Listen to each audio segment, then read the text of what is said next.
Welcome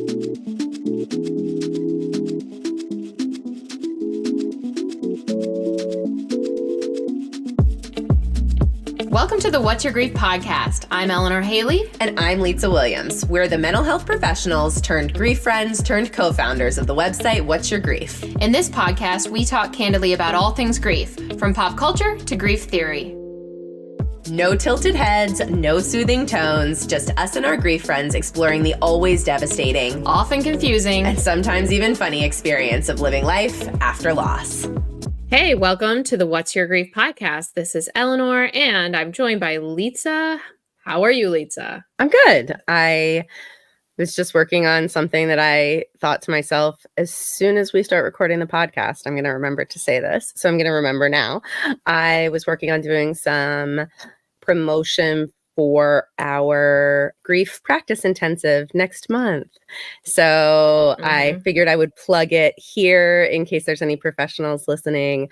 We are doing a 2-day grief practice intensive. It's 12 CEs to give like a good foundation, and I would say an advanced foundation in grief. It's really kind of designed for people who maybe didn't take a course in graduate school on grief to really get both like the theoretical foundation and then also practical interventions and things like that. So I was just sharing that in some places and wanted to mention it here. I'll put the registration link down in the show notes if anybody is interested in that.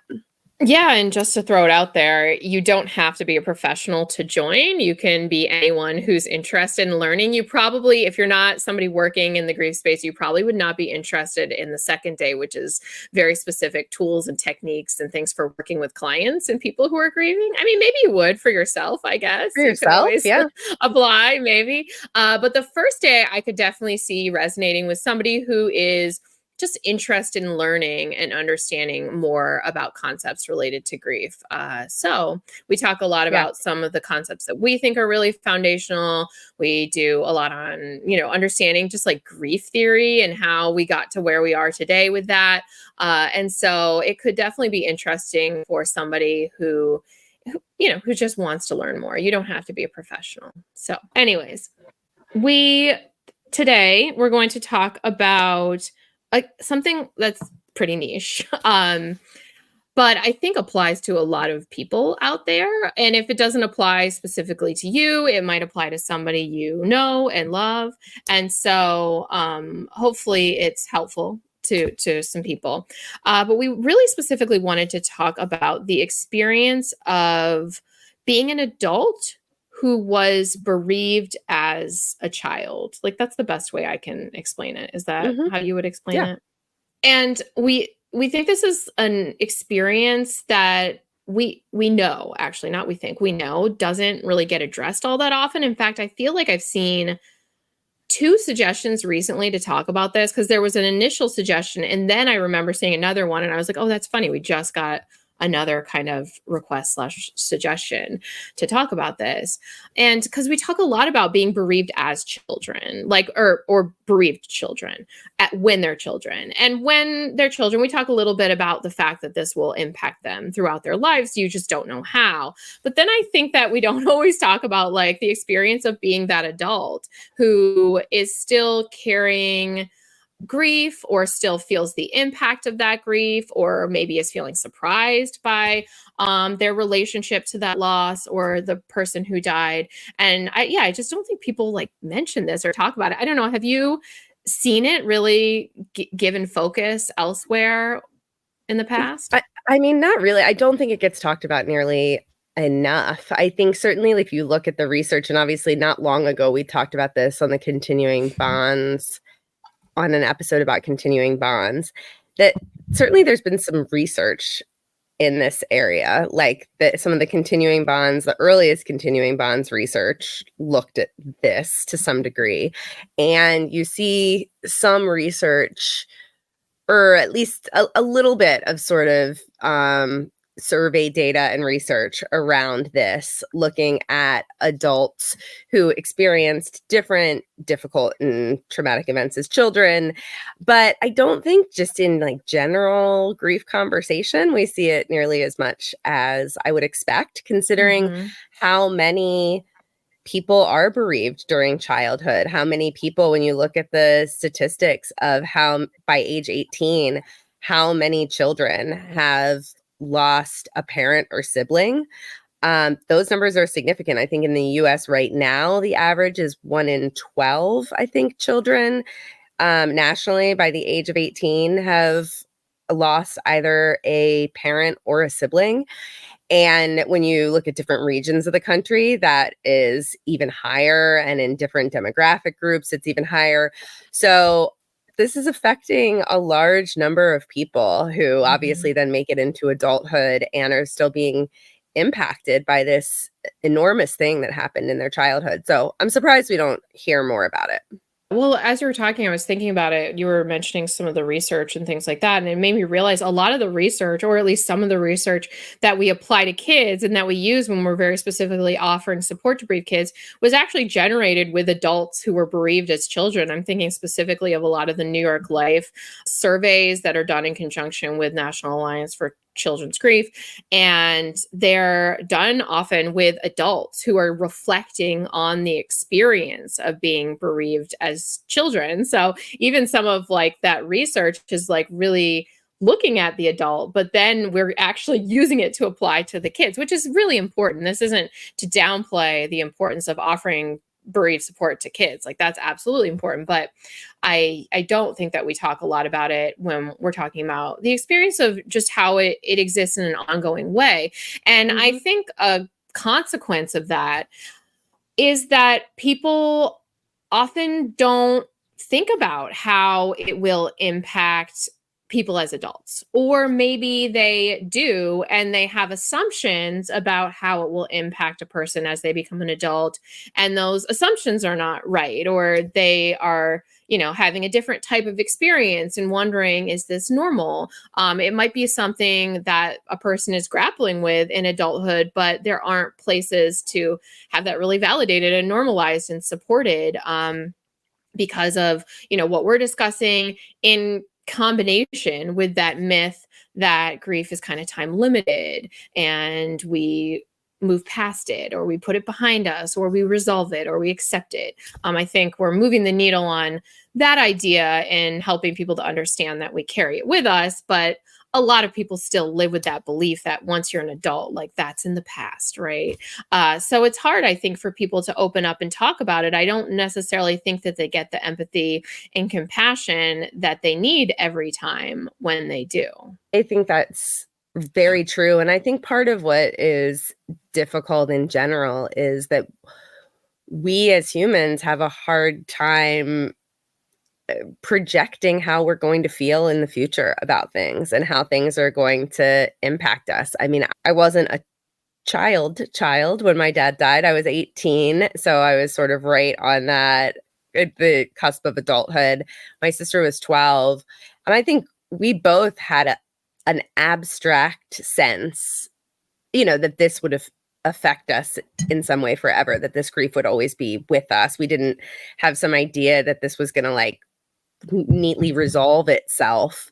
I think when you lose someone that young, where it feels like you are kind of younger than you're supposed to be, whatever that means, when you lose a parent, I think there's a sense of this is going to be there forever. But in a specific way, you don't know what that's going to look like or what it's really going to mean. I think the Mhm. ways that it shows up later sometimes are very different than you imagined, and the things that feel like they'll be true at the time end up being very different, and because it isn't talked about that much, yeah, you don't necessarily know. And in some ways, I think in ways that can be, I think sometimes there are ways that, especially in adolescence, that we can maybe even assume it is going to be with us in a way that is like a terrible way. There's Mhm. actual research that shows that adolescents and younger teenagers are more likely when they go through something difficult in life, like losing someone or another traumatic event, to view themselves as permanently broken by it, as just like sort of starting to identify it wholly. And so I think there are ways where sometimes, depending on the age that a person was when they were bereaved, they may have at the time really started to see themselves as broken. And that may have carried Mhm. through with them into adulthood, or maybe they updated that once they got to adulthood. They realized that wasn't really accurate. But then the ways that grief actually ends up showing up, I think sometimes are very different than that, maybe that brokenness people thought would be part of their adulthood.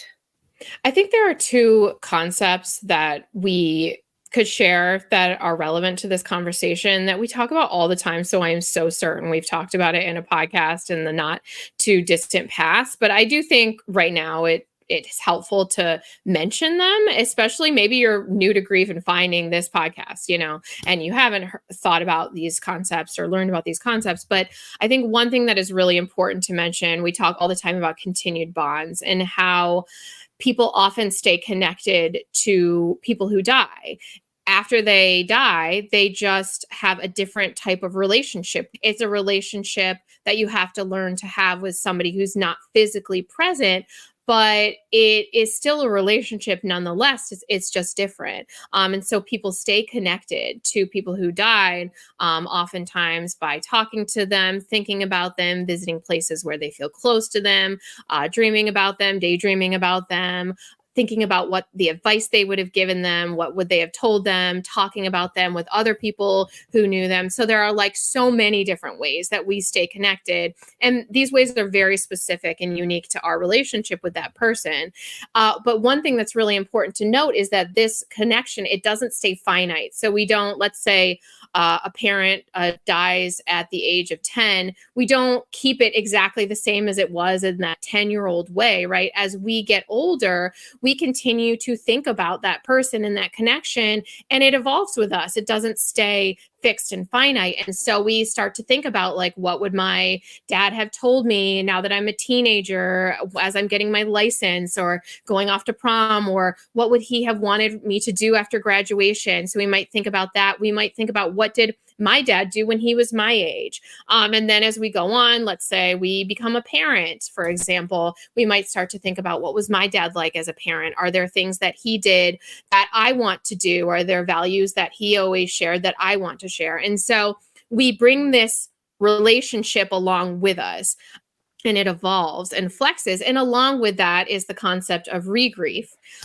which is basically just that we continue to revisit and regrieve losses throughout our lives. Often, not always, it's not a guarantee, but there are many people who will, go 10 years down the line, and all of a sudden they stumble over something new about their loss that's really significant and important to them that they didn't even foresee. And they regrieve that. They regrieve that their parent wasn't there when they became a parent, or when they graduated, or when they made some achievement, or when they're having a really difficult time in life. They regrieve that their parent's not there for support. It might not be a parent, it might be a sibling or someone else, a friend, a grandparent.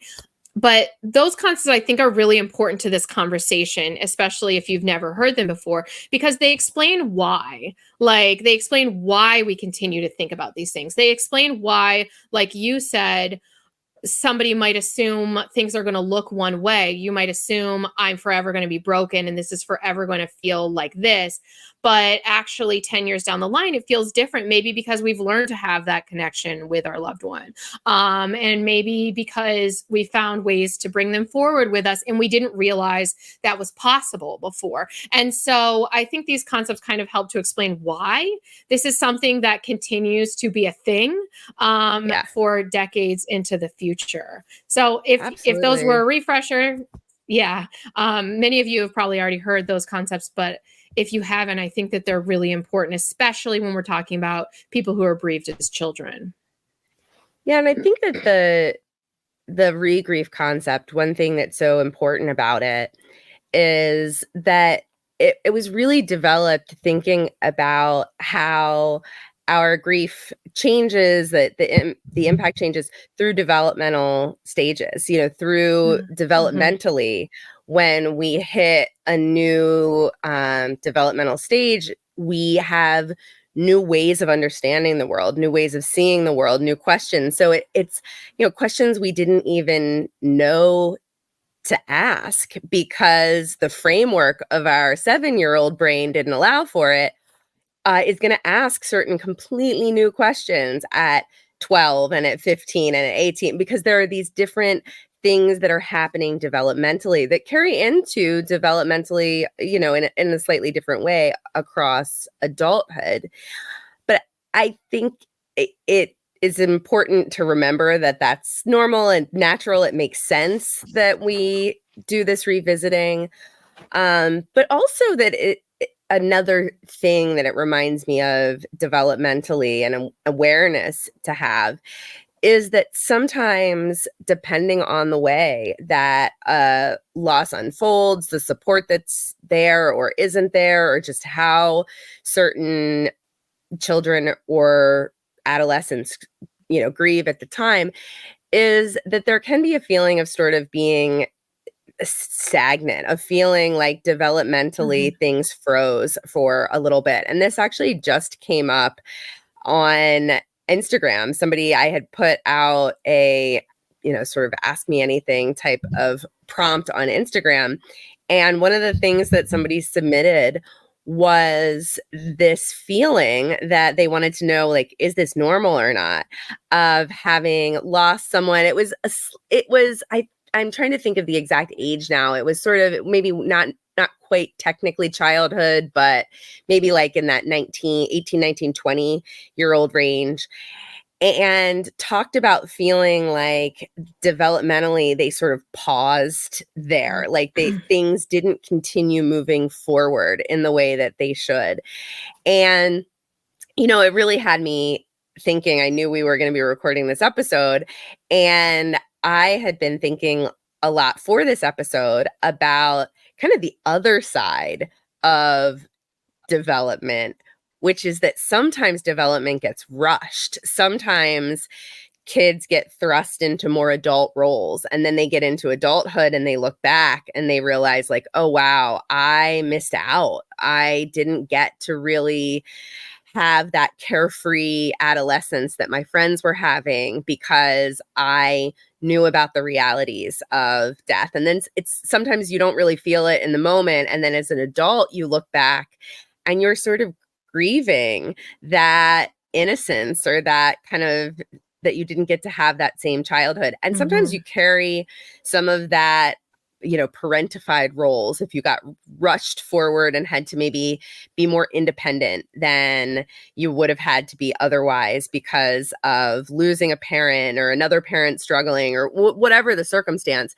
Sometimes you carry that into adulthood and you realize, wow, that I am somebody who maybe feels like I always have to take care of everybody, or I can't rely on anybody else because of the way my grief impacted me. So I've been thinking a lot about those things for this episode, which are very true. But I think it's so important to also recognize that the opposite is also really, can be really common, which is that it feels like life sort of freezes sometimes for a whole family, where it feels Mhm. like there is these ways in which suddenly we are within the loss and we're separated, maybe from, isolated from our friends. Maybe there is some pulling back from school and academics. There may be periods of depression or anxiety, other things triggered by the grief, which then means that all the other kind of developmental movement that would have been happening had it not been for that loss, sometimes it gets stalled in different Mhm. ways, because of factors around the loss. Yeah. And so there's just a lot, developmentally, that Yeah. sometimes can happen, that you as an adult then reflect back and you're able to see it. Whereas as a child, you might not have realized that any of that was going on. In fact, you probably didn't.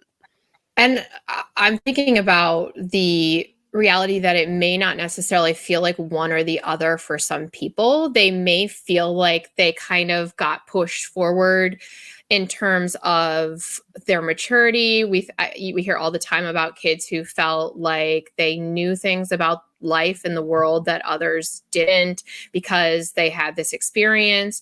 And so I imagine there are people, and I can think of some specific examples in my own family where it feels like you're moving along maybe faster or even just on a normal trajectory in terms of growing up, but there are still some needs that feel very kind of frozen in time, like maybe that need to be mothered a little bit, or that need to get certain kind of comfort and affection, or people taking care of you in a sense. So I can see where somebody might feel like I moved along in the ways I was supposed to, but I still had some needs that felt very frozen in time or even regressed a little bit. Yeah, I think that there are probably a lot of adults who are bereaved as children who can relate to that experience, especially if they lost a caregiver. Because I think Yeah. oftentimes losing a caregiver, a parent or another caregiver, it's the loss of that person and the care and really what you wanted and needed from that person who's now gone. But also that then the other surviving parents or caregivers in the family are often deeply impacted by their own grief. Mhm. And so sometimes it affects how they are parenting you and what you're able to receive from them. They sometimes become less available and less able to tend to you and your needs because of their own grief. And, parenting while grieving is hard. Or on the other side, sometimes they become smothering and overprotective and completely invested in the children and the Mhm. concern about that in ways that also have its own long-term impact. There's a lot of ways that sometimes you may look back and see I had certain types of needs from a parent or caregiver that weren't met because of the loss, and it doesn't mean that I stagnated in some sort of obvious or devastating way, but it does mean that I felt a huge sense of that loss, and I might carry that with me Yeah, into I might adulthood. continue to look for ways to have those needs met into adulthood. Um, so yeah, I think a word that has come up and that I think is something that can carry from childhood into adulthood is maybe a sense of isolation a little bit. And I don't necessarily mean that in the sense that you're alone. There's different ways to be isolated. There is, of course, like social isolation, so actually being isolated from others. But then there's also emotional isolation where you might be surrounded by others, but you have a hard time really connecting with them on a deeper level, an emotional level. And so I think that both of those things can be a factor for people who are grieving in childhood. And then as we get into adulthood, especially like we talked about, if you're going through an experience where you're really feeling your grief very acutely and you don't know how to tell people that that's something that's really impacting you, or you don't have someone you can talk to, or you feel like it's wrong or weird that you're still dealing with this, that is a way I think that I often think of people becoming very kind of emotionally isolated at the very least. And so I think that that's something that can often be sort of a theme for people in life when they experience grief in general, but I think especially this type of experience. Yeah, and one thing that we hear sometimes is that adults who are bereaved as children sometimes find themselves drawn to friendships and romantic relationships with other people who were bereaved as children, because sometimes they feel like there is a shared understanding there. It reduces a little bit of that isolation, which can be a good and a bad thing, right? We don't want to take shortcuts to assuming that other people know what we're going through just because they've had a shared experience. And at the same time, there can be real value if feeling like that shared experience allows you to start opening up and being honest about these impacts. I think the other way we sometimes see this is when someone went through their grief at a very young age, where they worry that they themselves question, well, if I didn't even remember my parent, if I didn't even remember my sibling, or it was at such a young age, you're feeling like, does that really count? Like, not giving permission to Mhm. acknowledge the significant impact that that can have on our attachment, and our attachment styles can be impacted by that if we lose a caregiver at that formative age, where we are learning whether we can trust that people will take care of us, and whether we are in a safe and secure environment. If we go through a loss at that age, that has really formative long-term impacts on us.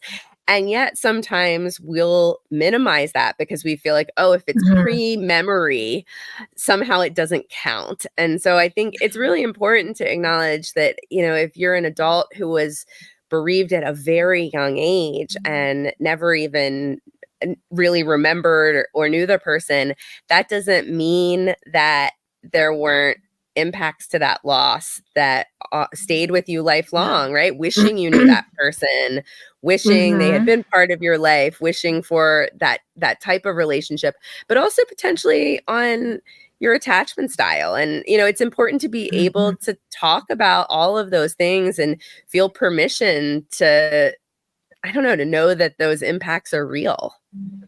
Yeah, and I think, you say, like, if you might feel like you were so young that you don't have those tangible memories and connections, but I also think that it's not only impacted by how you think about it, but it is impacted by how the family unit you grew up in thought about it. So if the family unit you grew up in thought, well, they're too young to remember, we don't need to worry about their grief, then you may have been totally minimized and overlooked in it all. And so I think a lot of kids get to an older stage of life, especially if they grew up in a family that didn't talk about the loss, that didn't talk about the person who died, that maybe was a little more avoidant of those difficult conversations and emotions.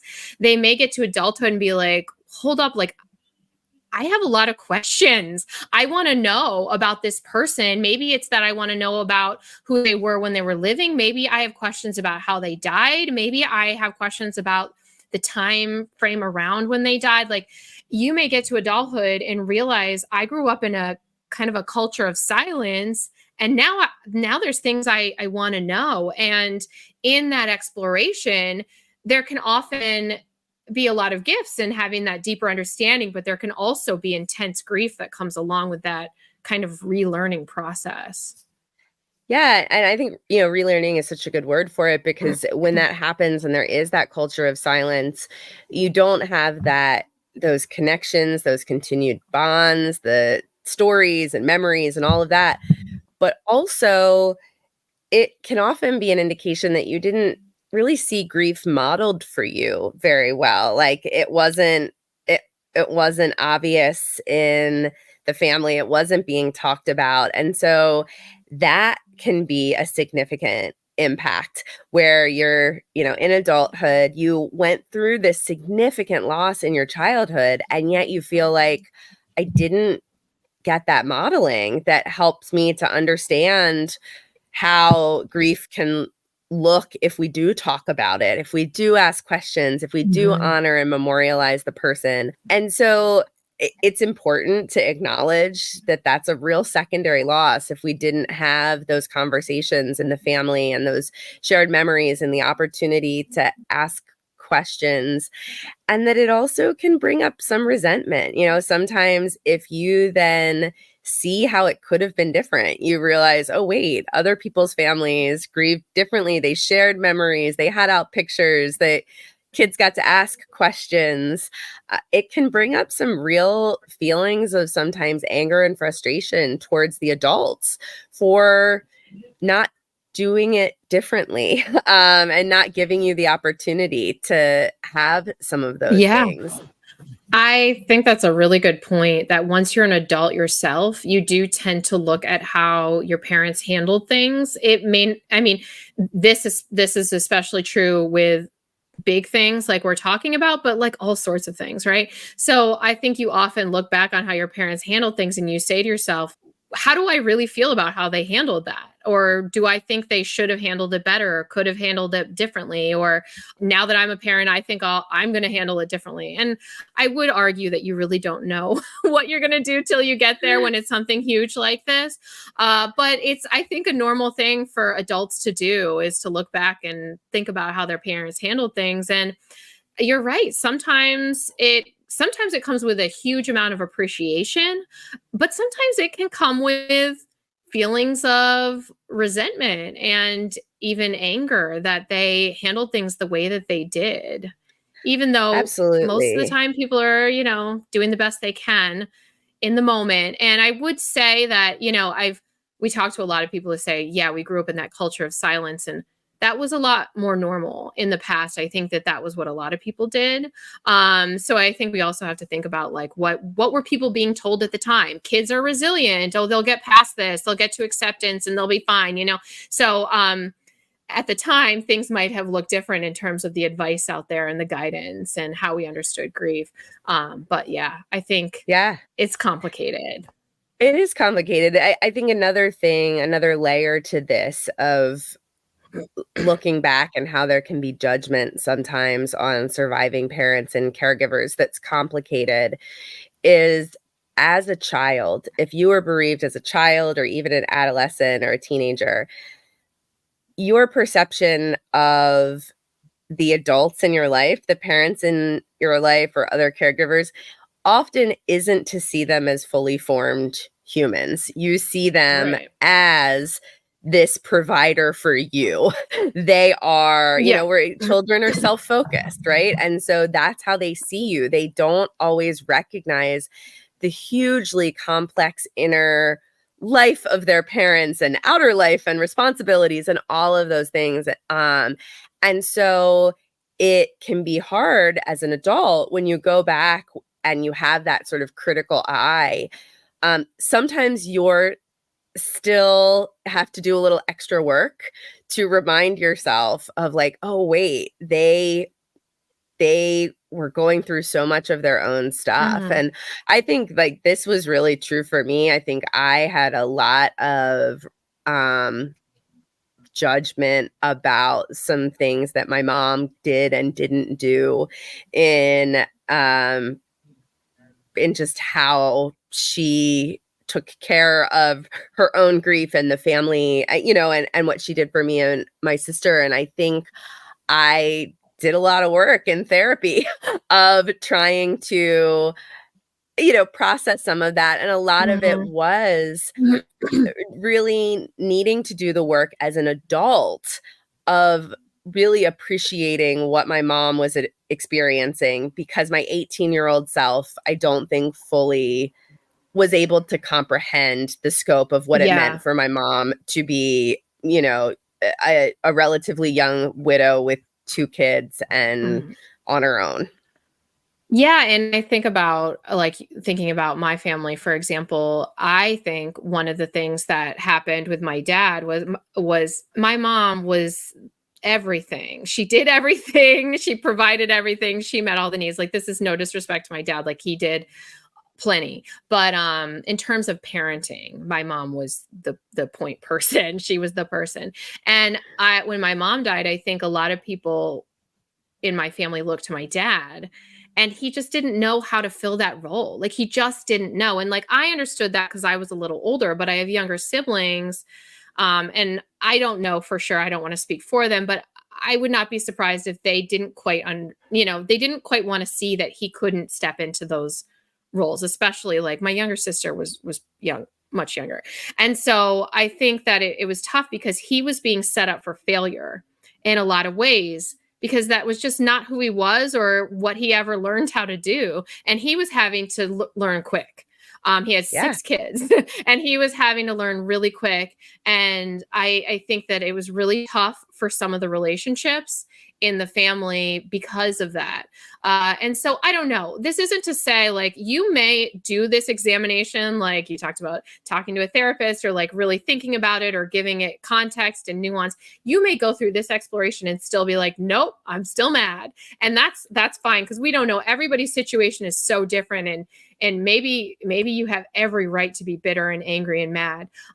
But what we do encourage people is to just kind of go through that little bit of exploration, to really think about, the nuances of the situation. Now that you are an adult and have that adult lens, like something that you talked about is how developmental stages can change how you can understand a situation. And really once, it isn't until like our teen years that we can really understand a lot of the nuance. And so things are constantly kind of evolving in our understanding of not just the person who died and the loss, but the people around us and how they handled the experience alongside us. Yeah, it really, I mean, there's so many layers to this. And I think that one of the pieces of doing that work that is valuable as an adult who is bereaved as a child is that I think there are a lot of ways in which being bereaved as a child, like one of the, I don't know, I guess some of the positive things that can come of this, which I think are important to acknowledge, is that sometimes we are able to really build a much greater empathy at a much younger age for the losses that people experience. And I think for how hard that can be. And often when we go through it as a child, we're self-focused. So we're really seeing it. A child is seeing their own experience through their own eyes. But I think sometimes as they get older, as they start meeting other kids who have experienced losses, other teenagers, and then going into adulthood, this ability, especially if tended to, if you spend some time with it, I think it does sometimes really it can be a strength of being able Yeah. to build that empathy towards other people and have more of an understanding and appreciation both in your own family, but sometimes outside of your own family about the nature of grief. So I think, it can be an important part of how we carry this into adulthood. Finding that strength, I think, is something that a lot of people share, they experienced. And we're always careful when we talk about this, because obviously if you could have had not experienced the loss, right? Most people would say, I would rather have not experienced the loss and not have to go through that. But because I did, I can identify that there are ways that I've grown, and there are kind of byproducts of that experience that may be strengths, right? And so one of the things we talked about, the New York Life survey earlier, one of the things that a lot of people do share in that survey is that they do feel like experiencing that loss has made them stronger as adults. Another research study I'm thinking of, that we shared in an article a long time ago, was that in highly creative individuals, they find that there are increased rates of them being parentally bereaved as children. And the hypothesis, I don't know if this is accurate, but the hypothesis that they shared was that because they had kids at that time probably experienced a sense of being different and isolated a little bit, it may have pushed them to have to step outside of social conventions and outside of what's considered normal and typical for kids that age.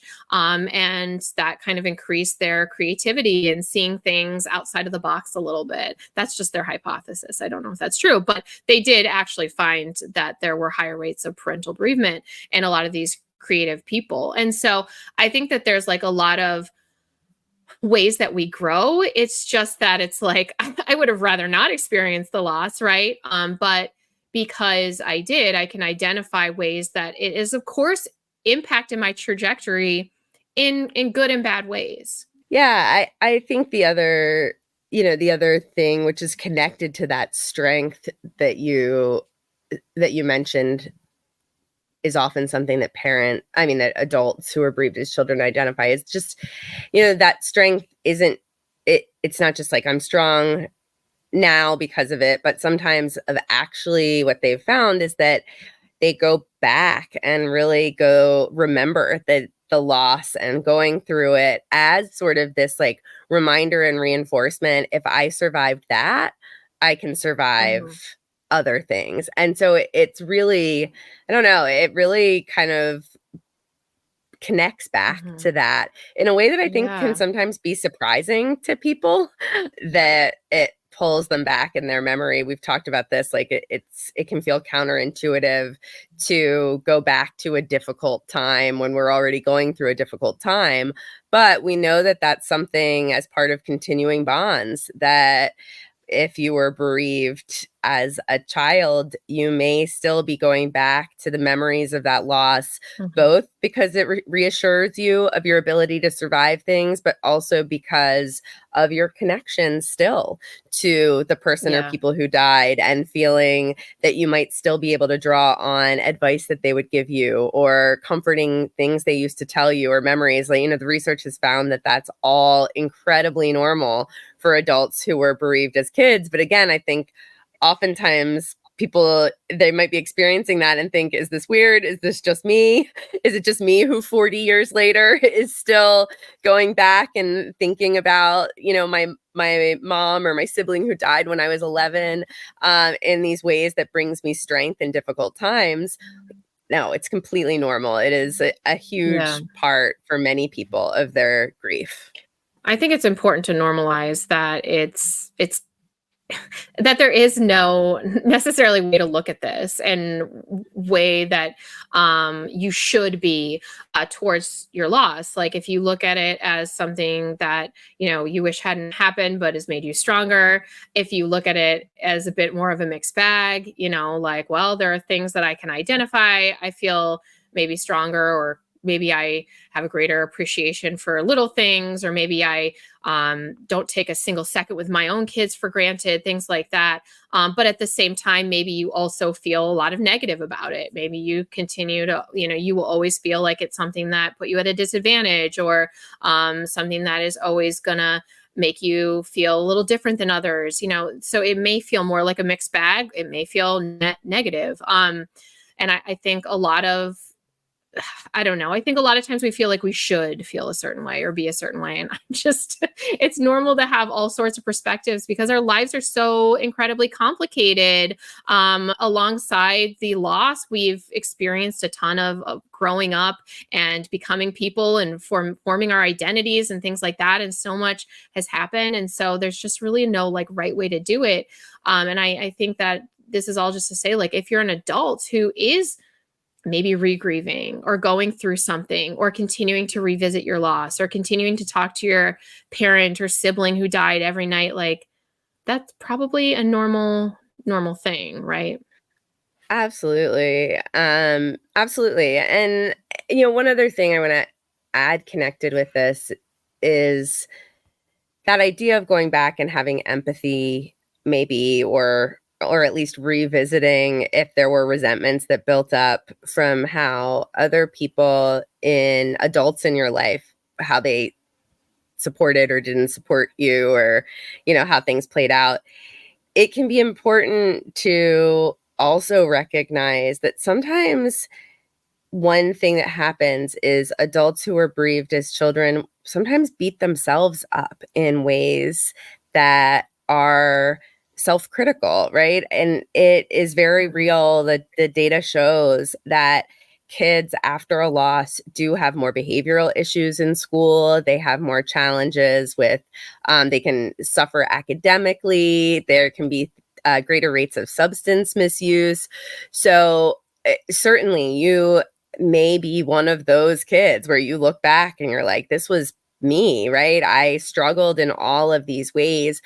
And as you said, Olive, if that has a long term impact, if you feel like, oh, wow, I didn't end up graduating from high school and that's always affected my career trajectory or my life from there, it's easy to go back and really beat ourselves up for that. And one thing that can be really helpful with that revisiting is not just revisiting, family and friends and those resentments, but also ourselves, to have more Mhm. compassion for our younger childhood self. Sometimes we're really good at that, and sometimes not so much. One thing that's really important to remember is oftentimes the way we remember ourselves as sort of more grown than we actually were. And when I talk to clients or other people Mm. about this, they like think about it now, right? If you think back to being 13 years old and like how adult you felt when you were 13 and how much you thought you knew and the things you were doing and all of those things. If you think about your self concept and then you meet a 13-year-old, oftentimes Mm. adults will be struck of like, oh my gosh, my memory of myself is that I was so grown, but like when I see how young 13 is Yeah. now, I have a completely different perspective. And it can be Mhm. important when we go back to those moments as adults of having gone through loss in childhood to really appreciate that we were children and we were Yeah. often doing the best we could with what we had at a very young age, going through this completely abnormal life event, surrounded by adults who were doing the best they could with what they had, but were often really struggling through this devastating life event. And to try to see if there's space to maybe give ourselves a little bit more self-compassion if there's things that you have been beating yourself up for that were part of your Mhm. childhood grief that you're haven't let yourself off the hook for, to really understand and appreciate just how young you were and how Yeah. hard it was to go through something at that age. It always amazes me with clients how much sometimes they are blaming their younger selves for when they were actually in just such an impossible situation of loss. And sometimes going back and doing that work can really help us to find some self-forgiveness.